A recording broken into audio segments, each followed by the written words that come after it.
We fill the front seats. Tafadhali naomba. Ama tafadhali nawaomba.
And empowerment as the sub-theme or the sub-topic. And in front of us here we have the moderator, Dr. Edgar Ndubi from Kenyatta University. We have Hafsa Gaher, the director, Halal Travel Network. Then we have Amos Kimutai, who is a specialist in sports tourism.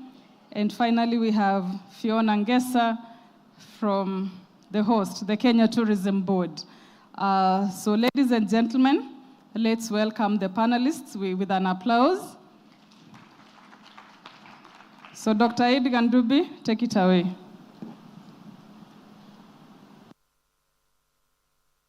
So thank you, Dr. Ruth. We are going to have a very interesting session where we are going to have various discussions that border on diversity, inclusivity, and emerging tourism markets. We are going to look at various topical issues relating to digital nomadism and community integration. We are going to look at sports, tourism, and destination branding. And we are also going to look at the emerging concept of halal tourism. So in front of us, we have the three panelists, and they will be able to give us some snapshots on these key issues that inform emerging markets within the tourism industry. So to start us off, we will ask for a brief introduction on each of these issues, starting with Fiona Ngesa on digital nomadism and community integration. Thank you, Dr. Good afternoon, everyone. My name is Fiona Ngesa, Business Development Leader at the Kenya Tourism Board. When it comes to digital nomads, this is an emerging trend, and it's $1 billion industry. As at last year, we had about over $700 billion just spent on digital nomads. But if you look at the number of people traveling just for remote work and taking advantage of this opportunity is over 35 million. As at last year. And at the beginning of this Expo, it was just announced that as Kenya, we're also taking advantage of this opportunity by offering a 1-year digital visa to our travelers who want to stay in Kenya longer. So it's an amazing opportunity for the industry as we look at segmenting the markets, looking at new segments, new markets, and expanding our tourism impact across Kenya, but also reaching the world market that exists. So it's a great opportunity that I'm looking forward to discuss even more, to see what can we do as Kenya, now that we have the digital visa, what exists, what is the benefit to the local community, what is the impact, and what are they looking for when they come to Kenya. So looking forward to this engagement. Thank you. So thank you, Fiona. The next presenter is Amos Kimutai, and Amos will be presenting on sports tourism and how it can influence destination branding. Amos? Thank you so much, Edgar. My name is Amos Kimutai. And yes, when you talk about sports, what comes to your mind? It's athletics. But Kenya is well known because of athletics. But in real sense, we are not only good in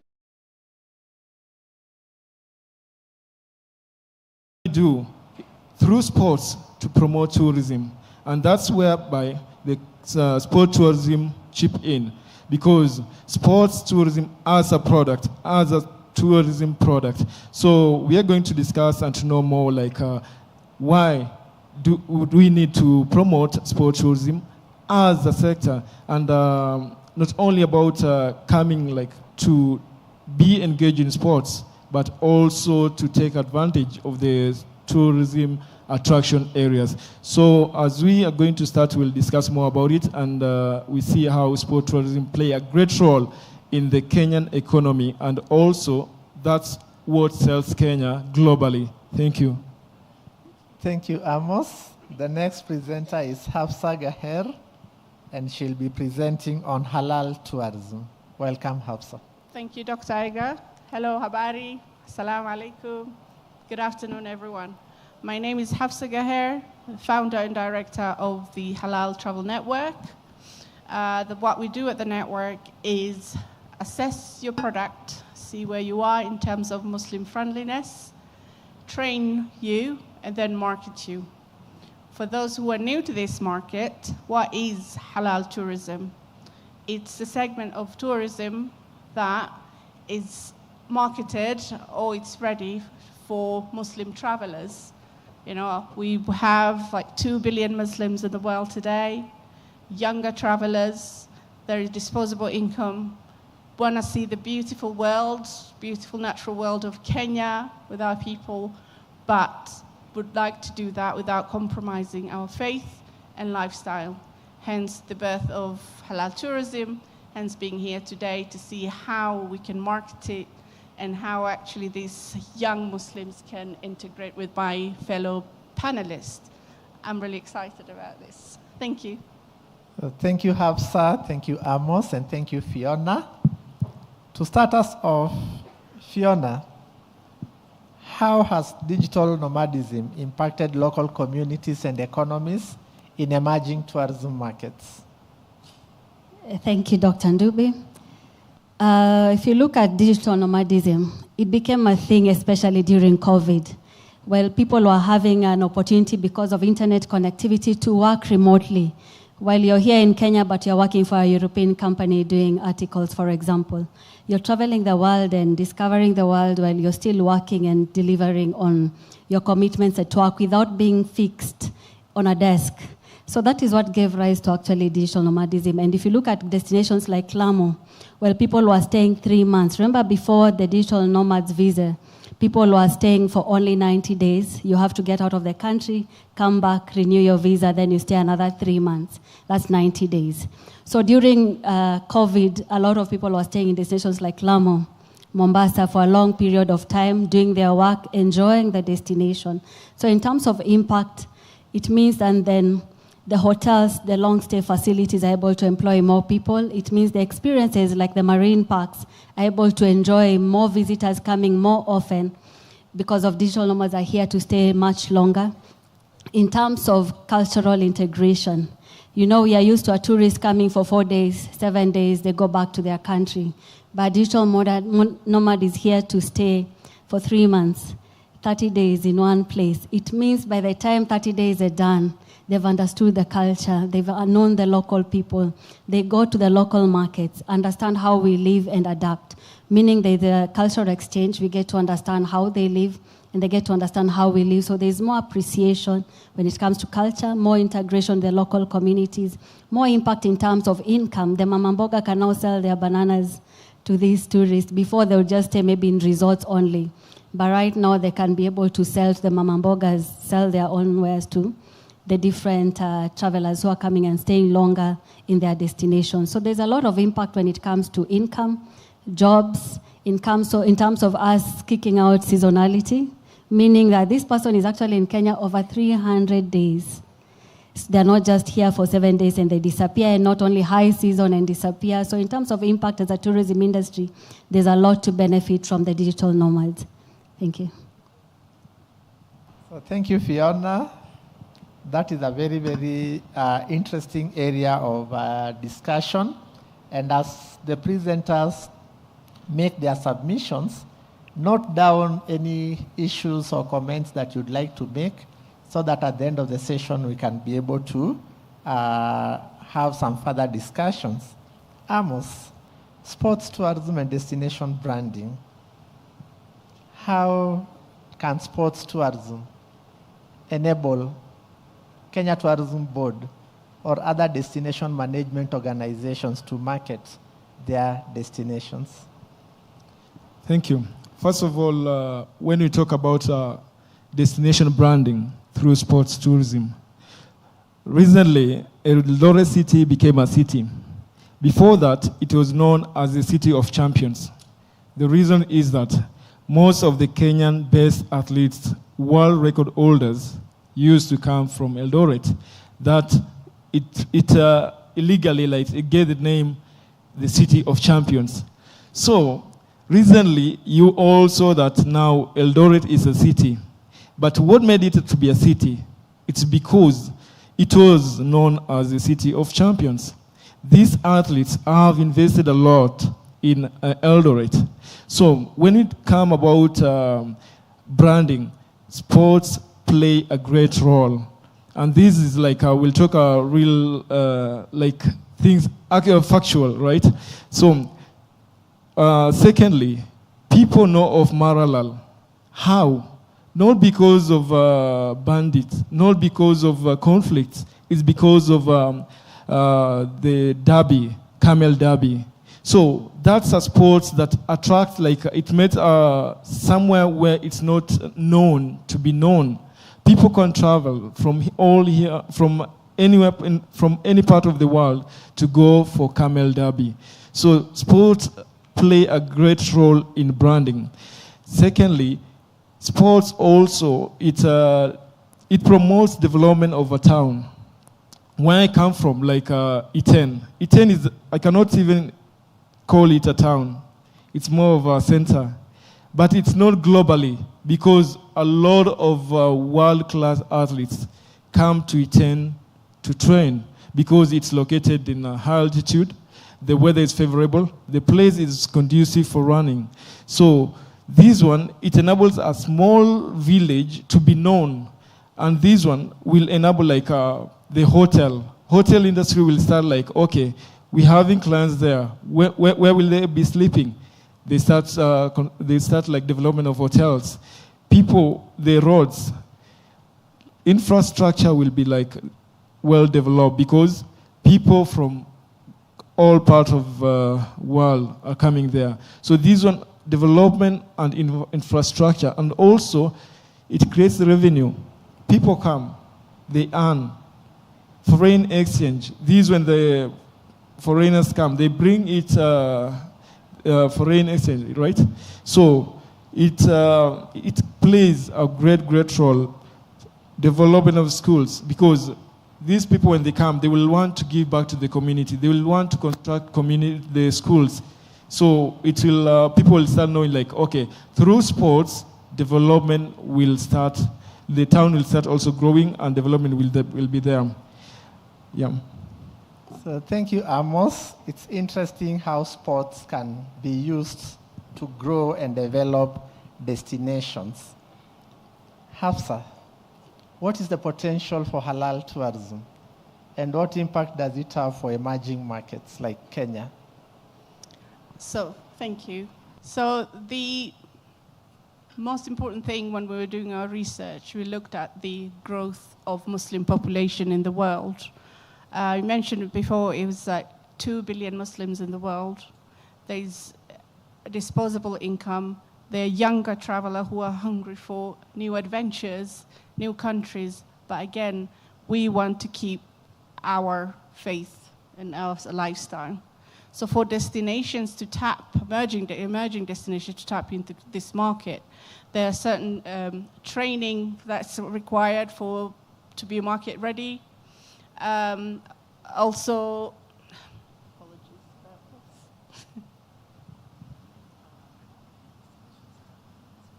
yes. So you could do, number one is absolutely do your training. Number two, apologies, I've written my notes. Quite nervous.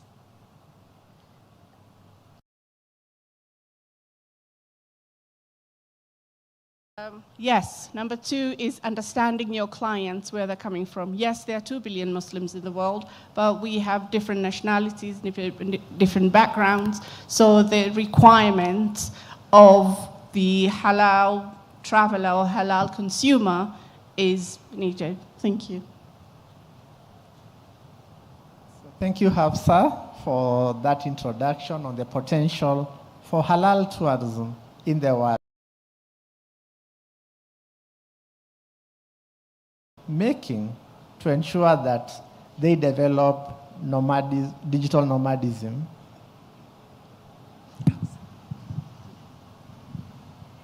Thank you, Dr. Ray. First and foremost, that what must be done is allow access. These people are free, these people are looking for flexibility, they want to go around anywhere across the country with connectivity. Remember, they're employed 9 to 5, but not locked at their desks. So meaning wherever they go around the world, whether it's on top of Mount Kenya, or on a dhow in Lamu, or in Masai Mara on a bike trying to do the migration gravel race, there must be internet connectivity. So that's a must. And I know KWS has done a lot around the country to ensure that all our parks are actually accessible. Number 2, when they come here, we all understand the visa process. It can be a nightmare, especially for certain countries. So when it comes to a traveler coming to Kenya and they have all their time to spend in Kenya and they have the money, but you are telling them that every 3 months, please go back to your country, apply, start the process again, come to Kenya. It can't work. And that's why having a digital visa that is valid for 1 year and renewable gives them so many options in terms of discovering the country in over 300 days. Meaning that before, because we used to focus mainly on safari destinations, beach destinations, the cities, it's because they had little time to discover the best of Kenya. But right now they have time in their hands, they have money, they are willing to stay over 300 days. So having that access was a must. So interconnectivity. Number 2, having the visa. Number 3, knowledge and information, educating them on what else is available. Because once I come to Kisumu for 3 days, why stay another 200 days in Kisumu? That's why now our industry has to respond in terms of what products are we providing. That's why we have the diversification strategy when it comes to our products. Number 3, where are these markets coming from? Previously, most of our segments were seniors, older generation, baby boomers. But these are younger travelers who are willing to spend all their money on experiences or not getting a plot at Kajulu or whatever place people are buying land right now. They want to invest in experiences. How do we make it even better for them to experience the most of Kenya wherever they decide to stay? And then right now we have the rise of the co-sharing spaces across our cities. That's a great opportunity, not only for us, but they can be utilized by these people who are coming into Kenya and staying into Kenya, working here. We can also benefit from that. And how can we make even payment better? That is another way that we ensure that their stay here is memorable. So that wherever they go, if we visit Mount Kenya, Watamu, Diani, Masai Mara, Kisumu, how can they make payment? Now we have Airtel, Safaricom coming up with packages that fit the digital nomads. So I can utilize mobile money to pay for the services and enjoy the country. So those are some of the few things that need to be there: product diversification, technology, access, visa, that will ensure that we can actually effectively tap into this market. And while we are here, how do we enhance our experiences? Around the world, we know the fact that a product is only 30%. We may boast of our beaches, that makes only 30%. Experience makes 70%. So then the product and the service becomes a bare minimum that a traveler is seeking.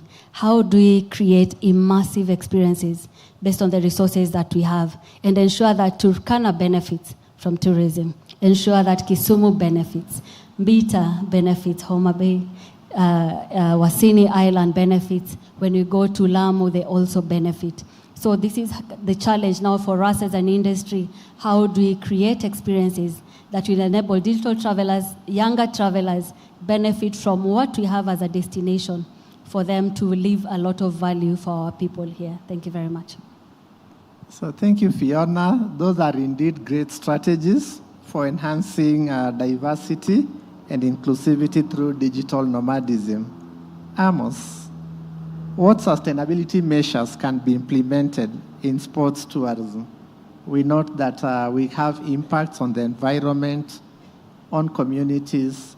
What measures with regard to sustainability can be implemented so that sports tourism is beneficial to communities and to the environment? Thank you. So, sports, it's an event. And when you talk about event, it's something that we need also to have structures. So, for example, event like Nairobi City Marathon. So what we need to do, we need to digitalize, especially on the ticket side, rather than having the paper ticket, because this one will come and have a negative impact on our environment. So we need to have things that are eco-friendly, environmental friendly. When people are drinking, for example, water, running and having water, we need something that will be friendly to environment, something that can be recycled. So we need also to bring all stakeholders on board. This is not all about the sports people alone. This is not all about the sport tourism as a product alone. We cannot. So we need to go to digitalize things like, for example, when it comes to ticket, let's go like online. Have that ticket so that you just go and scan it and you're good to go. Rather than having a ticket when you will just dispose wholly. This I cannot like criticize our people. But in many events, you see just people throwing a lot, like maybe the plastic, whatever, during the sports event. So what we need to do, like during that event, let's like say it's eco-friendly things to be used, okay? And then another thing, also media. Media plays a great role, especially in the sport tourism. So when sensitization goes to the people through the media, then people will get this, will be aware. So sending awareness through the media will play a great role. Sports themselves, sportsmen and women, when they're doing this marathon, like recently we had the Kaptagat Forest Marathon. This one was to reclaim the Kaptagat Forest. You run to plant a tree. You're not only running like to win a prize. No, you'll be running to plant a tree. Also, another thing we need to do in the sports, people travel, especially the Kenyan sportsmen and women. When they travel, we have the carbon footprint. What we need to do also is just to see the method that we can reduce the carbon footprints so that we will be conserving our environment, having fresh air. So this thing, we need all to unite, not only on the sport tourism. We have the KWS, we have the Kenya Tourist Board. So we all need to come together, sit together and see how do these sportsmen and women can change for the future of the environment and for the whole future. People here, for example, in the base in Nairobi, when you ask somebody, where will you like to run? Somebody will tell you they would like to run to Karura Forest. Why not any other? Why not on the street? Because there the place is conducive for running, fresh air, no disturbances. So let's all unite so that we can all be happy running inside the forest, that you played a great role to conserve that forest, to protect that forest, okay? Yeah, I think that's what we need to do in the sports. Thank you. Thank you, Amos, for shedding that light to us. Hafsa, how can tourism service providers ensure that they offer culturally sensitive products, especially to the Muslim community? Okay. So the first thing that all my fellow panelists here talked about is training. So there are different stages of your training. It depends where the clients, again, is coming from. They're Muslim from Western world, they're Muslim from here. So once you understand that, a good example will be a couple of weeks ago, we had a group of women. So we went to this lodge that would previously train on how to interact with the opposite sex. And also, they usually have their open bar there, and then we found that they remove all the alcohol on the bar area in our rooms. So it just takes steps like that to understand your client, but with our Halal Travel Network, there's a list of things that you need to learn. Like there's a certain checklist of cultural sensitivity training that actually you've spoken to a bit earlier. Thank you. So thank you, Hafsa, for shedding light on how service providers can be able to incorporate halal tourism into their provision of services. And with that, we would like to take a few questions to the panelists with regard to the topic of digital nomadism, sports tourism, and halal tourism. So we can have a set of 3 questions.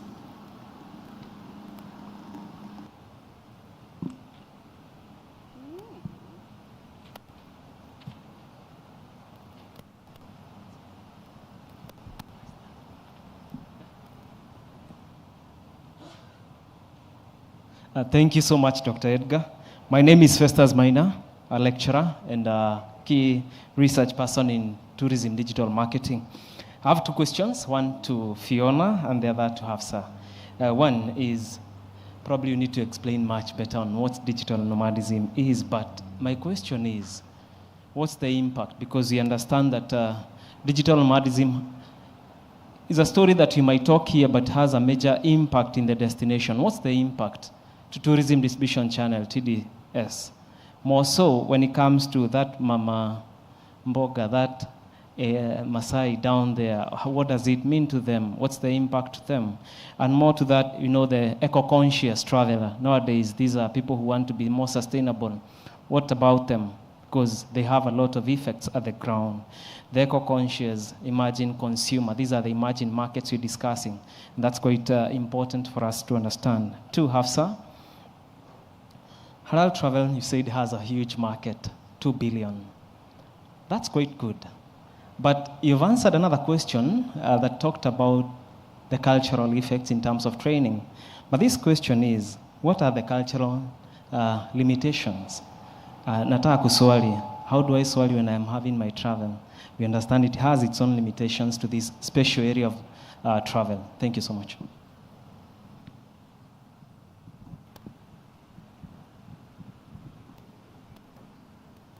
Okay, good afternoon, everyone. My name is Ruben Tanui. I'm a hospitality and tourism professional. Now, my question pertains sports tourism. And clearly, we have a very big potential when it comes to promoting and marketing our country in aspect sports. Apart from normal marathons or events we usually have, how can we incorporate, especially sports fanatics or enthusiasm who want to know how our athletes train, how do they live, what do they eat? Is there a way we can incorporate them whereby they can maybe try to live with them or interact with them and know how they go about all these things? Another question is, in the end of this year, FIA, which is the Formula One governing body, will be hosting their awards in Rwanda, which is a very good potential for them because they'll get that publicity and everything. As a tourism board or as a body that markets our country, how are we going about making Kenya a preferable destination on matters sports in general? Thank you for that.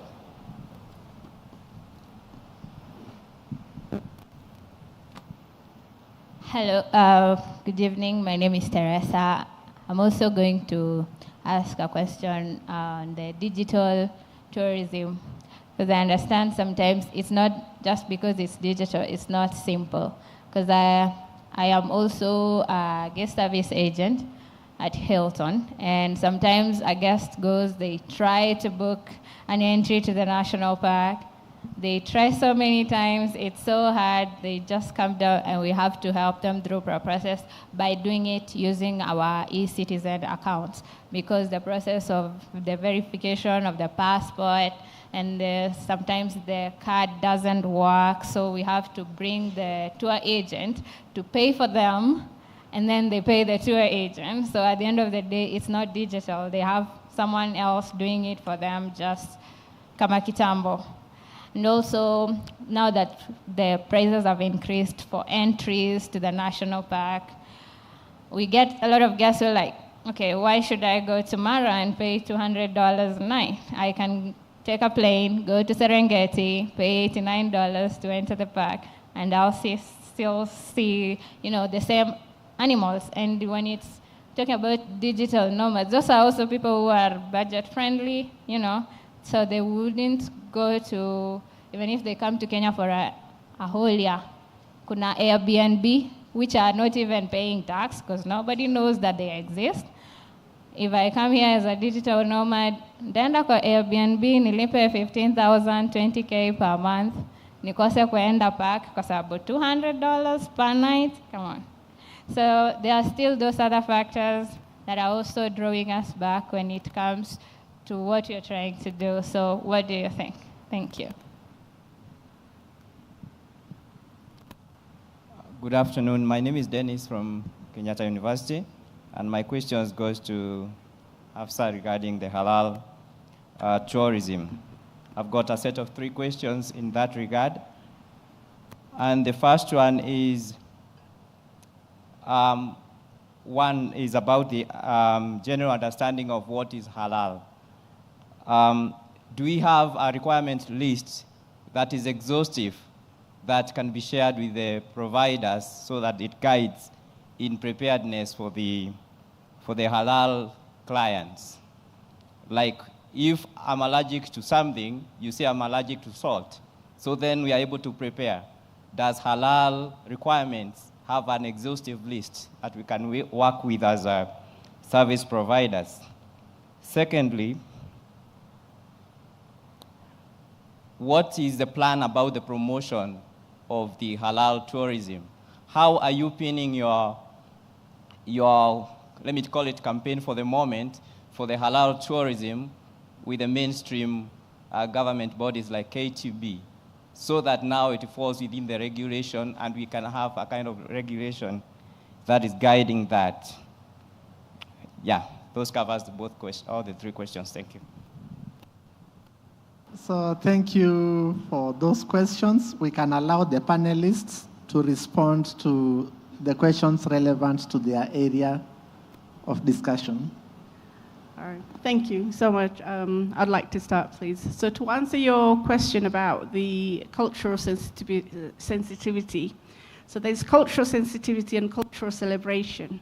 And we have a very long training, and it might take months or weekly, depending on where you are in terms of halal tourism. But the number one thing where we normally start is integrate with your local community. That's the best of understanding of your neighbor, a Muslim. In Kenya, luckily, we have plenty of those, especially here in the city, Nairobi, Mombasa, the coast, right? And then the other one for the office, if you have a list, and please, you can reach out after this, and I'll send you a list of how you can train your staff. You mentioned something about Salah. A good example is if you have a tour operator, if you're based here or abroad, what we normally do, send a client, once they book their holiday, a smaller travel prayer mat, timetable for if there's like holiday, let's say it's Ramadan, it's Eid, we just attach that to the thingy, and there's something that we call like portable shataf, portable bidet. You can have that and just put your branding. It's as simple as. And every day, let's say you do your safaris in Kenya, in the morning or evening, there is that gathering. You give feedback or you plan for tomorrow. You just inform your tour guide. And we usually tell when we put a booking, this is a Muslim client and this is their requirement. It's all about communication. So first, how you integrate with your local community. Number 2, communicate with your travel agent, with your client, and then have these pre-planned. I don't know if there's Amazon here in Kenya, but you can just buy those packages. It's just that little extra help. Your client feel you thought about them. They're welcome here. Did I answer your question? Fantastic. Should I answer the next one as well? All right, the next gentleman, thank you for your question. So the understanding of halal tourism is really how you cater to Muslim traveler, our needs. And again, because I've mentioned the number again and again, 2 billion people, but we all come from different backgrounds. It's just to treat as individuals. Like, what is it you require? Like you would ask any other client, there would be all the basics to begin with, like time for salah, food, but just remember this is an individual, this is a different family, this is a group of friends, and what age as well. And you mentioned, sorry, I'll just go to the list I wrote earlier.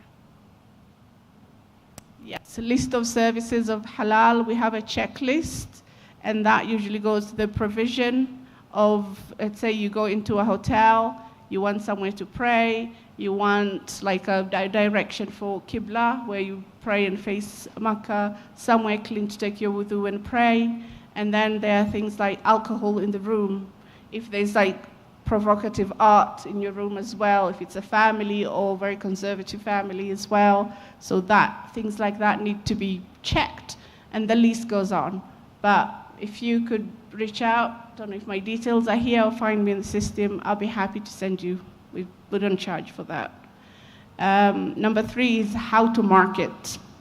That's been the biggest thing from when we started doing halal tourism. Because a lot of destinations, either they invest a lot in their training, if it's hotel, tour operators, you name it, but there's that complacency. You just, like, I've done it, then what? There's not that next thing, the marketing bit. Or if you are a Muslim majority country, we are a Muslim majority country, so what? You don't really market it. So the proposal that we put forward, and we have at the Halal Travel Network, is first, as a destination, there is a marketplace that you could list your product. Once we've audited, you're halal friendly, list your product there. Any agents who sell the product worldwide can access your product. And number 2, you could arrange with the KTB, or whatever everyone is from, your tourism board, to arrange fam trips with the travel agents, media, or influencers, which is a really, really growing market, given that the population of Muslims, 70% are 40 years and under, and 60% are 30 years old and under. So it's that digital nomad generation. They're all looking for influencers, Instagrammers, so that needs to be up there as well. The fourth, forgot the number. So the last but not least is your relationship with search engines such as Google. We make sure that there are good reports that are written about your destination, about how Muslims are visit, are we safe? There's a lot of Islamophobia, especially in Western world, for especially women traveling alone. So news like that, you need to Google and see what's been reported within your country about Muslim travelers. I hope I answered your question. Thank you so much. Okay, thank you, Hafsa. We'll go to Amos briefly, please, and then Fiona. Okay, to answer Kiptanui's question, yes, a lot of people like to come. We have the product, but what you are lacking is the marketing. Because when it comes now, let me talk to athletic side because I'm venturing in athletics, but sports in general. We have the product. People like to know, what does Kipchoge do to be the world record holder or to be the best? People like to come and interact with these Kenya world record holders, world champions. So what we're trying to do in the sport tourism, we are trying to make a package for you, a normal Kenyan, to come interact with athletes one-on-one, because I know most of you guys, you just maybe see Faith Kipyegon in TV. So it will be good when you come, have some days, have interaction, know what she eats, what is her daily program, what is her weekly program. You know, it's not a magic for one to be a champion, but what it takes, it's all about discipline, all about consistency. So there are a lot behind the scene, behind the camera. So what we're trying to do is just to make a great contact between a normal, like any Kenyan, and to come, take a day, 3 days in Iten, train with this champion, know more about their lifestyle, their diet, you know? So that one also will motivate you as a person, because running teaches a person like about a lot of things, because first you need to be good in keeping time. Kenyans are well known because of not keeping time, but let me tell you for free, a Kenyan athlete might be late anywhere else, but he or she might not be late on the training. When it's 6, it's 6. So you'll know, like, okay, it's all about keeping time. About consistency, you'll know, like, running and to be the best, it's not something that will sleep and tomorrow you're a champion. No, you need to do like it in a continuing manner. So we are trying to make Kenya Tourism Board to understand that, yes, we have the product, but what they need to do is just to market this product. Thank you. I think I've answered your question, Mr. Kiptanui. We can have Fiona to wrap up the session. Briefly, please. Awesome. I'll try to be very brief. But thank you so much for your questions. But quickly, just touching on halal tourism. We already have the standards already done by the Tourism Regulatory Authority. And being a sensitive area, having the standards will help us now go to market more boldly, because now we have standards in place. And now the next is, I'm sure they'll be working with you in terms of how do we bring all the hoteliers on board to learn what is required, have all those checklists, so that when we say to the world that we are halal friendly, what are we saying, and where can I go in any destination within Kenya and get the right services? So we are working on that so that we're able to package it better and promote it. So we'll be coming to you very soon together with Tourism Regulatory Authority. When it comes to sports tourism, for those who are here the first day, you remember the bucket list that the president actually launched? One of them is the home of great marathoners. So apart from going to Olympics and doing all these about marathons around the world and positioning Kenya for sports tourism, what we are also doing, working with companies and professionals like Amos and others who are running safaris that are called maybe Run with the Champions, Run with the Legends, go to discover what they eat, how they run, where they run, how they live every day, and what it takes to actually win at the global platform. That is the next step in terms of the product that we need to have for both Kenyans and international travelers. That is what we are looking at when it comes to sports marketing and providing packages that actually enable Kenyans and the world to come and experience it for themselves. Back to digital nomads. This is about people being able, taking advantage of remote work, working from anywhere around the world, but getting to also experience the different destinations. And mostly are young people. But then the reason why it's a big market is because they have the income. So not all of them are budget travelers per se. They just choose to spend more money in the experiences as opposed to transport or where they stay. So they have the time, they have the flexibility, and we have the experiences. So in terms of the impact, the example that I gave you for Lamu is actually what happened in 2020, 2021, why the hotels were not closing because people were staying longer in the destination for them to continue working while they're waiting for the world to open up. So looking at how much were they spending per day, where were they eating, where were they going for nightlife, and the experiences within Lamu as an example. It means then, with the visa that we now have, we can expand it. We've not scratched the surface yet. We can do a lot more. So I'm looking at a place where, as Kenya, we're able to tap into this $700 billion industry, that we can take a little bit of that and benefit the country. Then when it comes to the challenges they get, I think it's across board, all travelers, when it comes to paying park fees, and others going to eCitizen, going to Fort Jesus becomes a challenge because everybody was directed to eCitizen.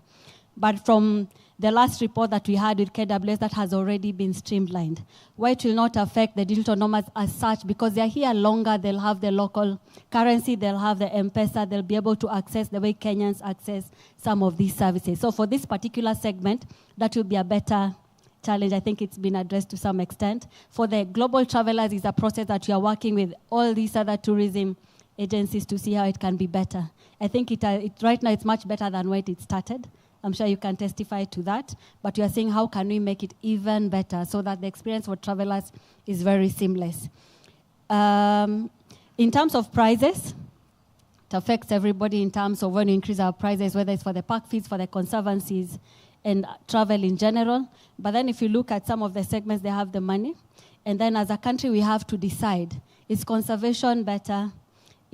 How do you want to go about it? Because if you look at Rwanda, for example, when they raised their fee to $1,500 per day for a 1-hour visit with the gorillas, when you compare to the $200 that we have for a full day, 24 hours visit in our best parks of Mara, Meru, and all other these places, then it's a matter of discussion, where are we giving value? And when you look at most of the travelers, they're asking about value. The price is a challenge, and we need information to go out a year in advance because they plan early. But then, how do we ensure that when you are charging the 200, the 300, the 400, what value are we giving? Are we still cheating them that you're doing the African massage when the roads are really bad? Are we enhancing the roads? Are we providing sanitary facilities? Are we providing internet connectivity while in the park? So if we are able to do that, then it justifies the cost. If you're not adding value to it, it's like me coming to your hotel and you're charging me $1,000. Airbnb are charging me $1,500 bob. Where will I go? If you look at most travelers, they spend about 4 hours in their rooms. They're out in the experiences. Where would you spend your money? But then if you're telling me for their $1,000, I'm getting 1, 2, 3, 4, 5, I may not mind. Because as Kenya, we have all those category of travelers. So at the end of the day is the value. And as a heritage, as Kenya, what do we really want? That's a decision that is always at balance when we decide on the cost and how we want to proceed. Thank you very much. So thank you very much to our panelists. We can give them a round of applause for the great work that they've done. And I'll ask them to let me hand over to Dr. Ruth for the next session. Thank you very much, Dr. Ndubi. Because of time, I'd request you have your seats. Then we have the 2 additional presentations, 10 minutes each. Then we can have be given the gift hampers.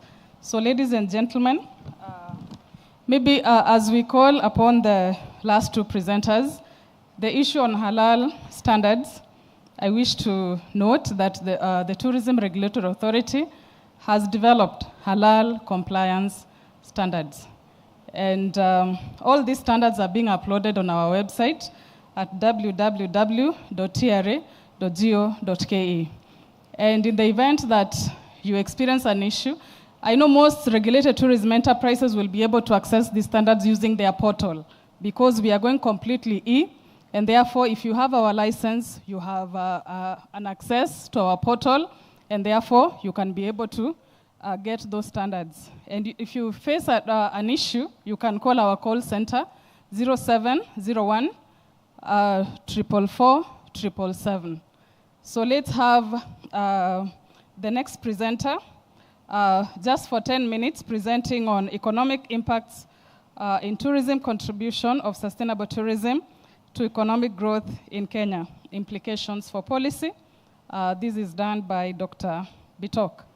Dr. Bitok, karibu.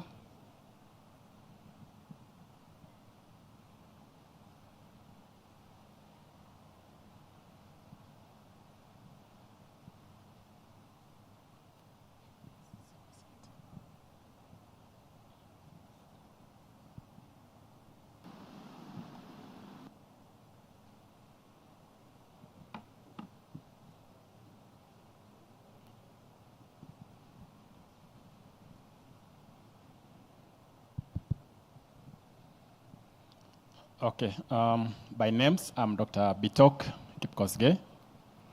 I'm doing this presentation together with my colleagues, Dr. Albert Karioki and Dr. Duncan Shirandla. So the PowerPoints, please.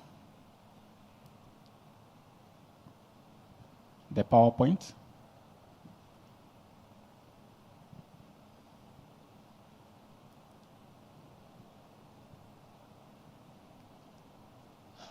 let's have the PowerPoint.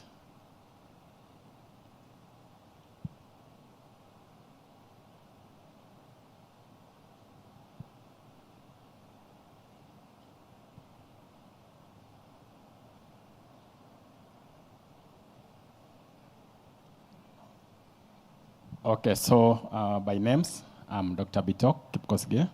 So we can go to the next slide. Yeah, so the background of the study. So I'm presenting you about the contribution of sustainable tourism to economic growth in Kenya, and also looking at its implication to policy. So has brought about new perspectives in terms of sustainable tourism development. There is focus on sustainability, which is raising a lot of debates, especially on how tourism benefits the national economy and also on the livelihoods of the people. So tourism has become a significant driver of employment generation. Numerous countries that have tourism as a significant generator to income and also aspects of business incubation. So next slide. We have the bar graph there showing the contribution of tourism towards the economy. So we have the country that is leading in terms of tourism contribution. That is Macau, followed by the other countries. Macau has tourism contribution at 52.6%. And Kenya's tourism is contributing 8.2% to the economy. Next slide. So tourism in Kenya is very important in several perspectives. It is contributing to the GDP. It is also contributing to employment and foreign exchange earnings. So we have various statistics on tourism's contribution to Kenya's economy. Next slide.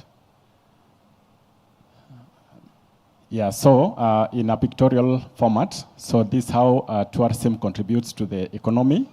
It contributes directly, indirectly, and also through the induced effects.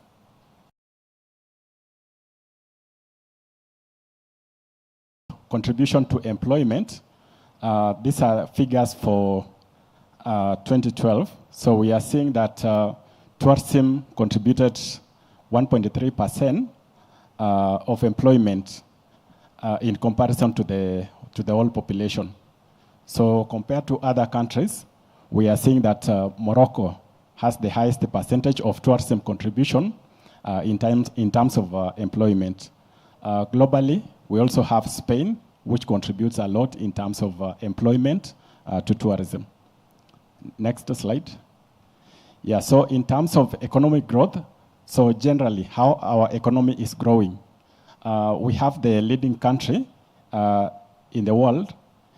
So we are looking at economic growth in terms of the real GDP. Be able to earn.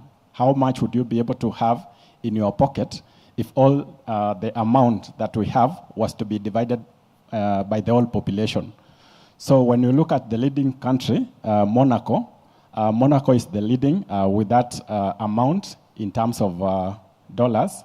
Then in Kenya, we have that figure in terms of GDP per capita.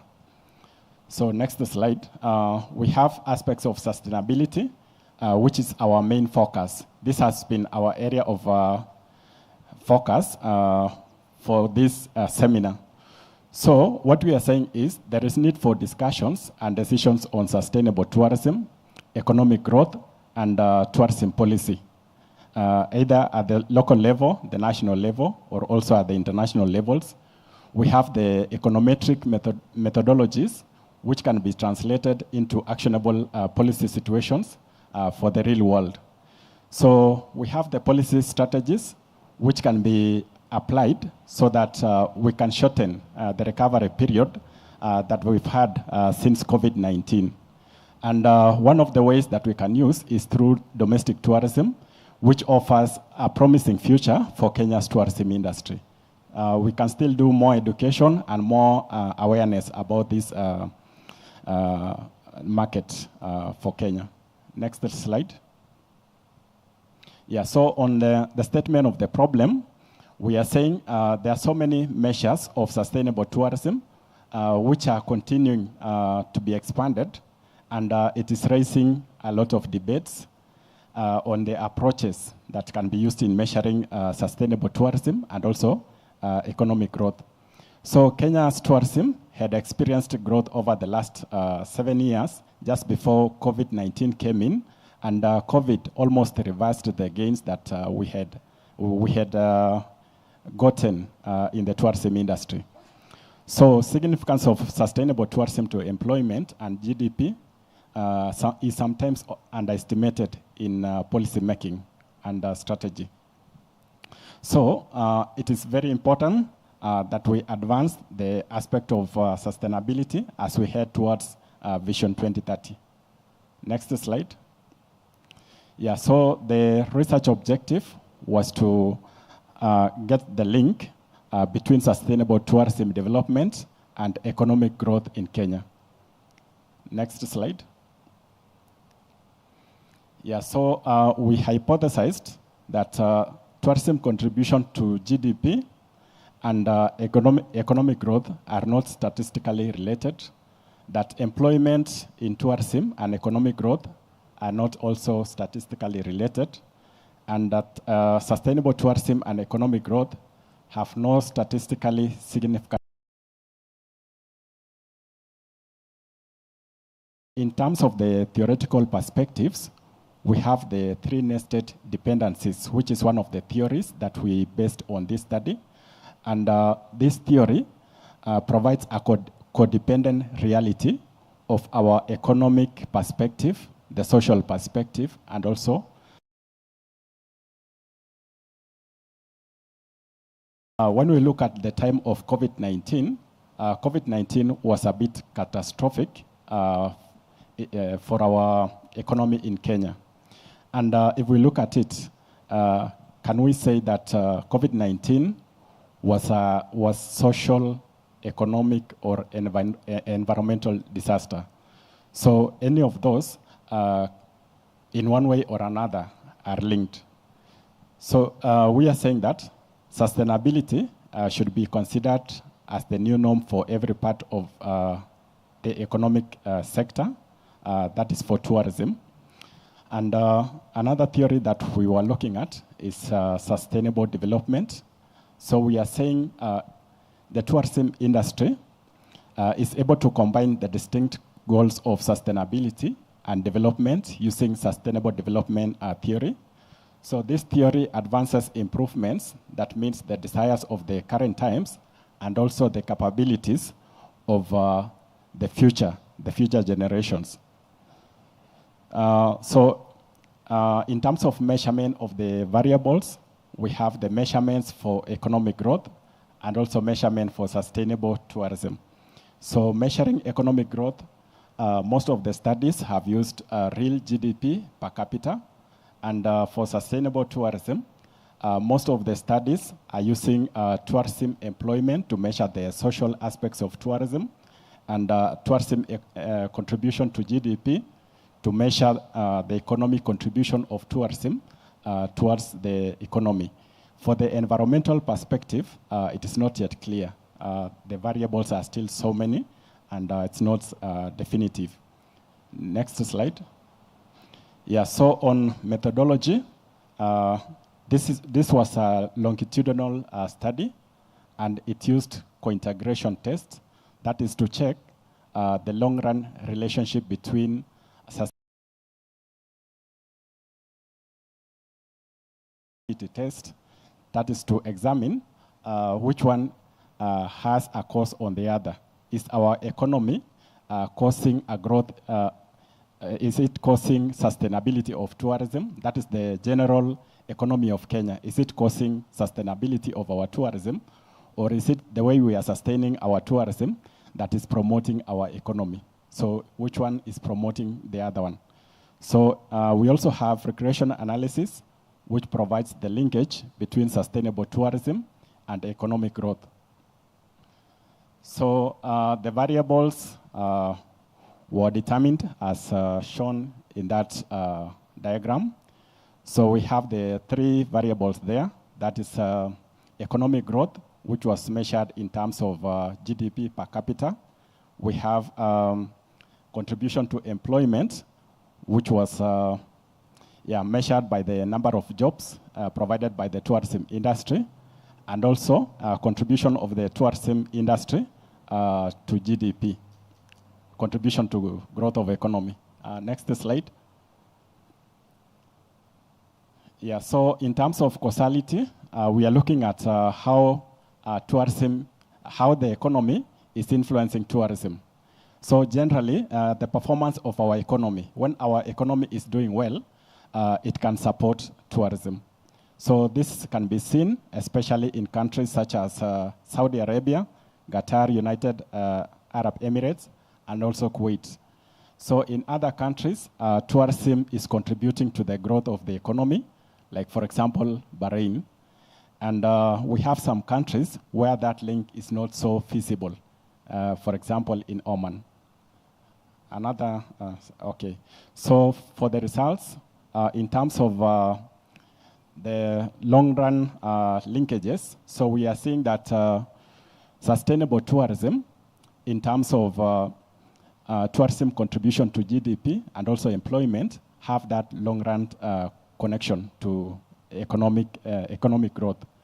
So in terms of the causality, we are seeing that economic growth has unidirectional causal relationship towards sustainable tourism. So what we are saying is economic growth has an influence on the growth of tourism.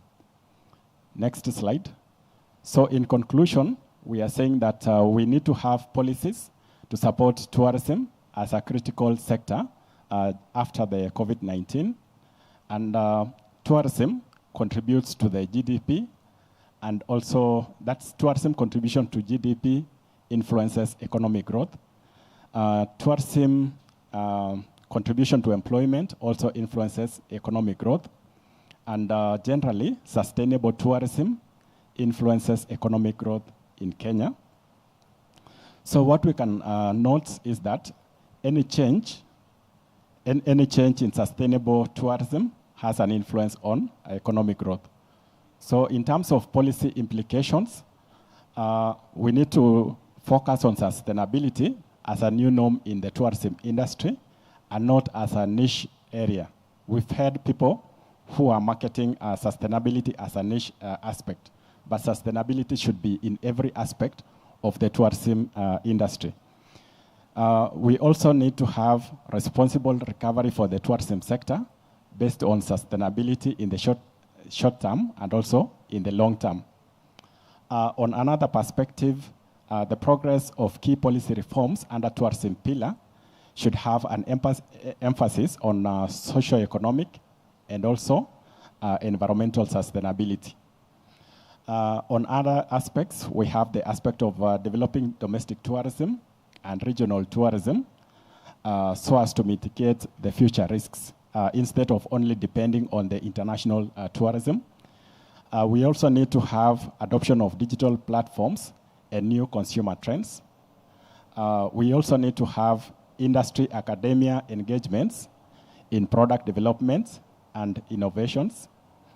And also, in addition to the policy, we have the aspect of incubation.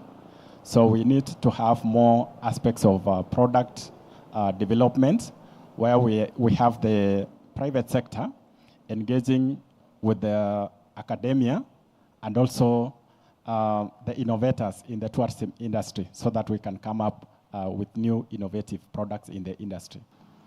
Thank you. Thank you very much, Dr. Bitok. You may kindly take your seat. We have the last presentation, ladies and gentlemen. the last for the day, from Joshua, speaking on the role of stakeholder networks on sustainable tourism development in selected group ranches in Amboseli ecosystem, Kajiado County. Joshua Karibu. So he'll be doing the presentation for 10 minutes. Then we can take maybe one question. That one that you feel, if you don't ask, you will not sleep until 2025. Karibu, Joshua. Thank you so much. Thank you so much. My name is Joshua Kio, working with Governors Council Lodges and a student in Kenyatta University School of Hospitality and Tourism. My study focused on role of stakeholders networks in selected group ranches in Amboseli ecosystem. The last 3 days, we've been having very robust discussions on the issue of sustainability.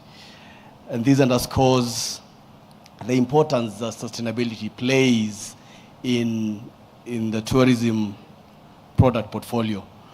And that's bring the point of where does the role of stakeholders come in this the tourism agenda. And so the nexus between the various stakeholders is very, very important. We know that these stakeholders own the resources in which the tourism products do sit. We know that some of them do not have the expertise to run these products, and so the importance of networks in the tourism product supply chain cannot be underscored. Next slide, please. And so we all know the importance of tourism to the GDP of the country and the tourism, the global perspective. Many discussions on sustainable tourism have been put across, and of course we've noted that a notable gap does exist on information sharing between the various stakeholders in the Amboseli ecosystem.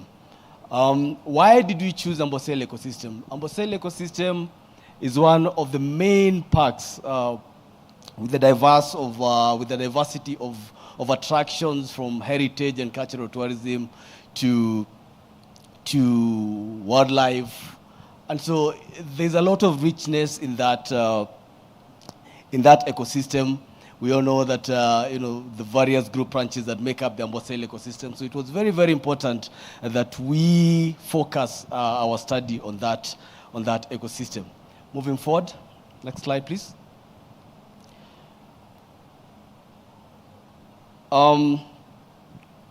Collaborations, of course, involve a diversity of stakeholders, from the person down there to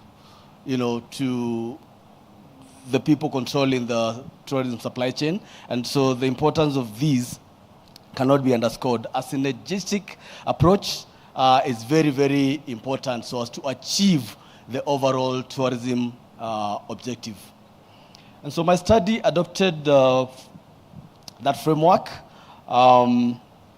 Stakeholders networks. After from stakeholders networks, we focused on collaborations, community mobilization and expertise, and their contribution to sustainable tourism development. Next slide, please. Next slide. Next slide.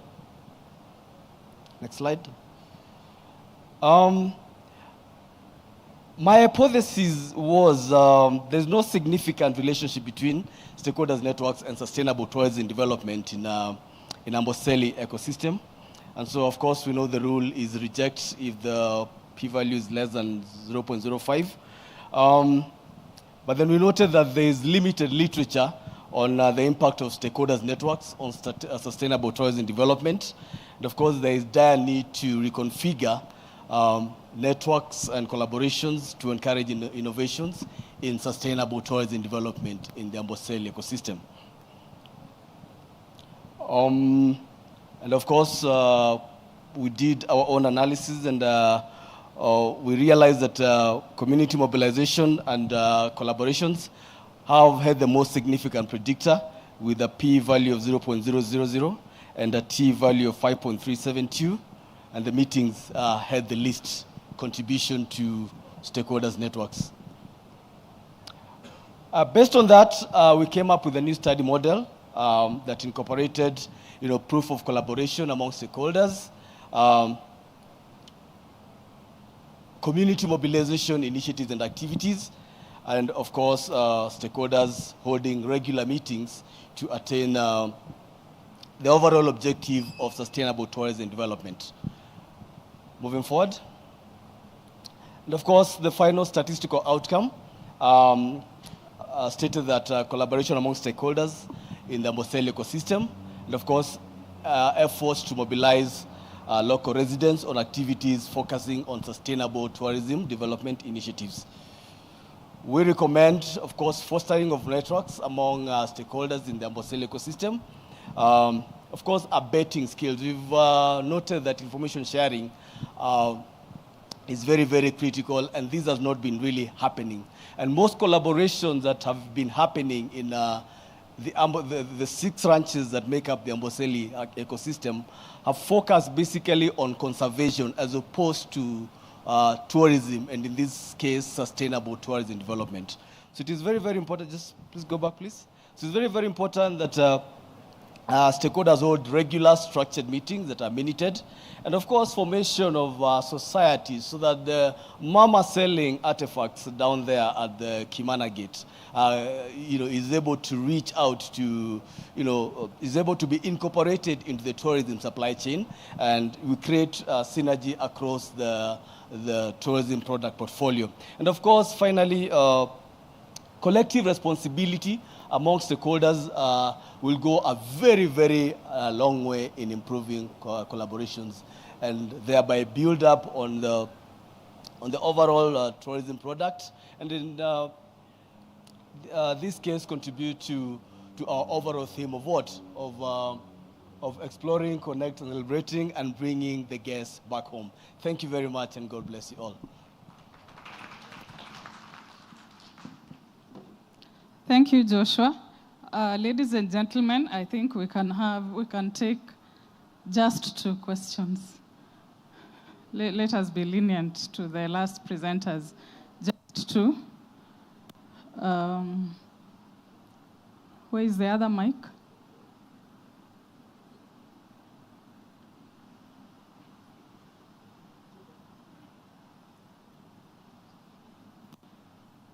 Or kindly let's have the presenters, the 2 presenters up front, Dr. Bitok and Joshua.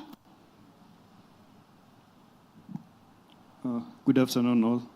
My name is Joseph Kolo. So my question goes to Dr. Bitok and also the next presenter. So through your presentations, I noted that you reiterated that there was no definitive correlation between various variables. And my question is it because we lack a data set on what to inform these decisions? And if we lack this data set, who is to fault, or rather, who is to be held accountable for the lack of this data? Are we supposed to be asking questions to the Tourism Research Institute? And since the 2 of you are talking about sustainable tourism, does there exist a data set on the sustainable tourists that are coming into the country? Are we able to tell, among the number of tourists you're receiving annually, how many of them are actually sustainable tourists? How many of them are engaging in sustainable activities? Or are we just depending on a data set of a mass? So are we promoting mass tourism? Are we promoting sustainable tourism? And how do we make informative decisions concerning sustainable tourism development in Kenya without an existing data set? And if the data set exists, is it available to the public? And who should we be asking these questions? Thank you. Wonderful question. The next question. The last one. The last question.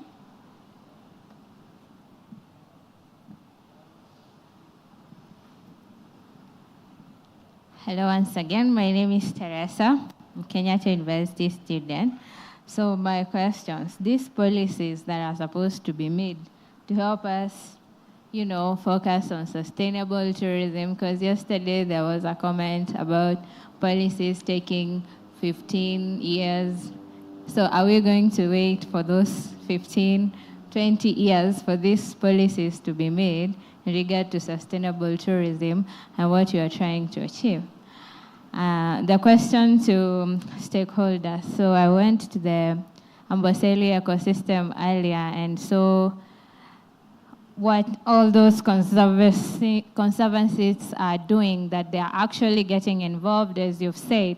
But there are also other conservancies that are also making use of the community land, and the community doesn't get involved in any way. All the income goes directly to the national government.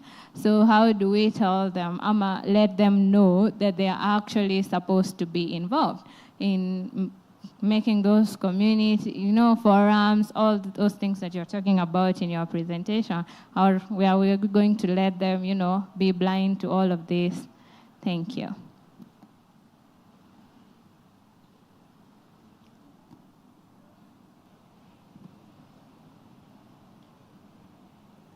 Okay. Yeah, so let me respond, especially when you talk about the data sets. So we have several organizations that collect data for tourism. They collect data on various platforms. They collect on economic aspects. They collect on social aspects, and also on environmental. It's only that for economic and social, we have records already for several years. But then for economic, okay, the variables are still varied. There's no agreed platform about it. Yeah, they are still varied. And within environmental, we still have the aspect of economic aspects taking the priority. So even if we are talking of environmental practices, then there are still some aspects of economic aspects there. So it's taking some priority. So on environmental, there's still some discussion.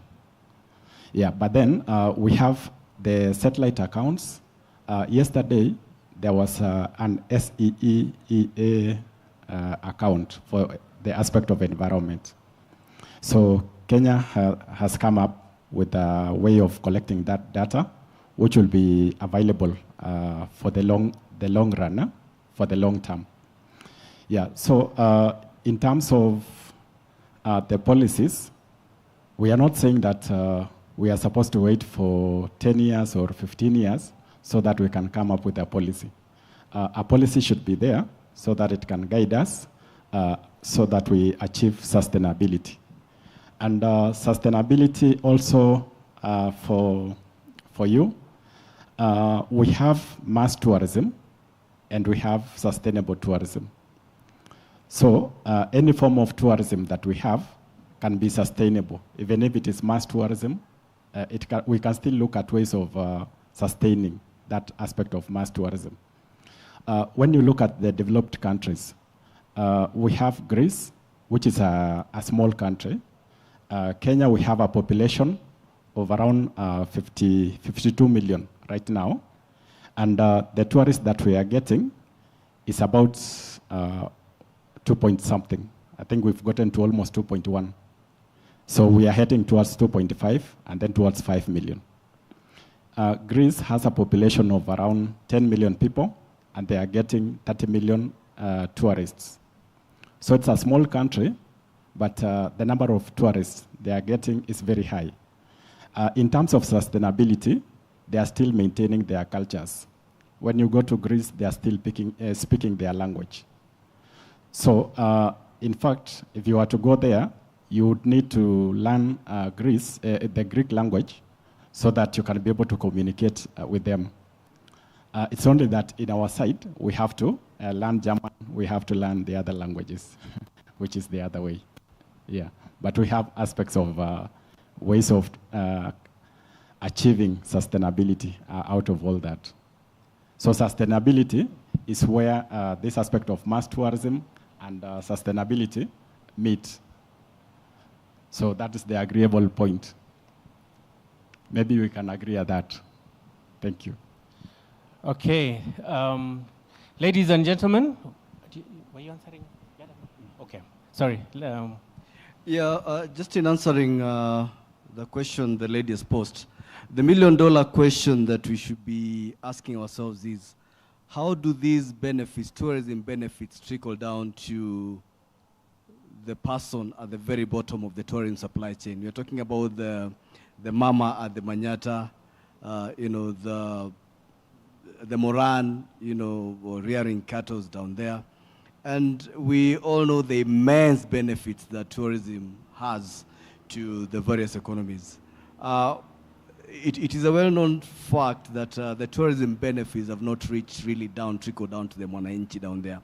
And I'm a sincere believer that if we build up on these networks, and this discussion on networks needs to continue day in, day out. If we build up on these networks and ensure that we will ensure that these benefits trickle down to the person down there. Thank you so much. Thank you. Ladies and gentlemen, let's give them a round of applause, please. And I'd also like to invite the other panel speakers to come onto the stage, because we have a small gift of appreciation. And I'd like to invite our Director Tanki, from the Kenya Tourism Board, to come and give the awards to our speakers. So, ladies and gentlemen, let's welcome Director Tanki, and let's also welcome the other speakers back onto the stage.